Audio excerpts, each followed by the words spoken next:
The 4-lane highway behind me has a speed limit of 55 miles an hour. There are no barriers in between the lanes of oncoming traffic.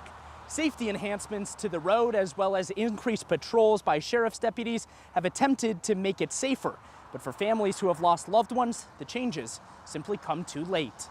The road below has taken a deadly toll. Since May of 2015, 15 people have died in accidents on less than 10 miles of Highway 411.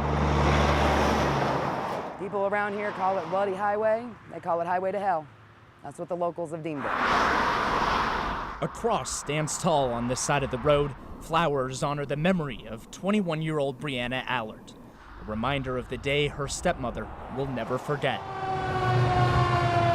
Everybody was telling me there was helicopters coming in and this was going on and that was going on, and I stood here and worked for 3 hours, not knowing it was my daughter until I left work.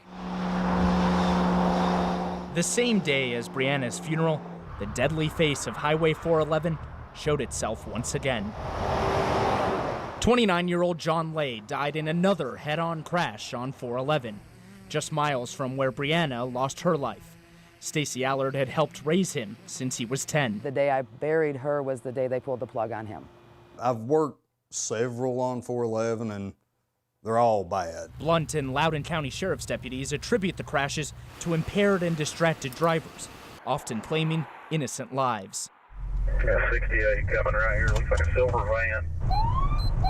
Working with grants from the Tennessee Highway Safety Office, Loudoun County deputies made more than 550 traffic stops on a 4-mile stretch of Highway 411 in the past year. The reason I stopped you is going 68 and a 50. Increased patrols aim to make the road safer, but deputies say they can only do so much. My message to the public is to put down your cell phone, slow down, and be patient. In the past year, the Tennessee Department of Transportation spent nearly $1 million on a safety project on a 20-mile stretch of the road.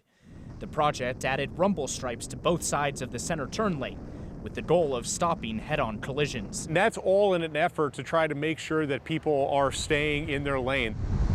That's not going to stop people texting and driving. That's not going to stop impaired drivers. Stacy Allard is fighting for a center median to divide oncoming traffic.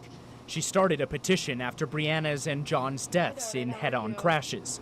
The signatures grew from dozens to hundreds to thousands. Someone makes a mistake driving, there's nothing to stop them from going into oncoming traffic and hitting innocent people head-on. Thousands of cars drive on Highway 411 every day. Many speed by the memorial Stacy Allard set up for her stepdaughter, unaware of the lives lost. That's why I'm fighting to fix this highway. I'm angry. I don't want anybody else to feel this. Everyone agrees one life lost is one too many. And I asked both the Loudoun County Sheriff's and the Blount County Sheriff's offices, as well as TDOT, if they are considering lowering the speed limit. They all say that's not really something being discussed right now, but Robin and John asked for the possibility of adding a barrier. TDOT engineers say that the rumble stripes are actually more effective in a case like this. All right, Marc Sallinger on the story. Thank you.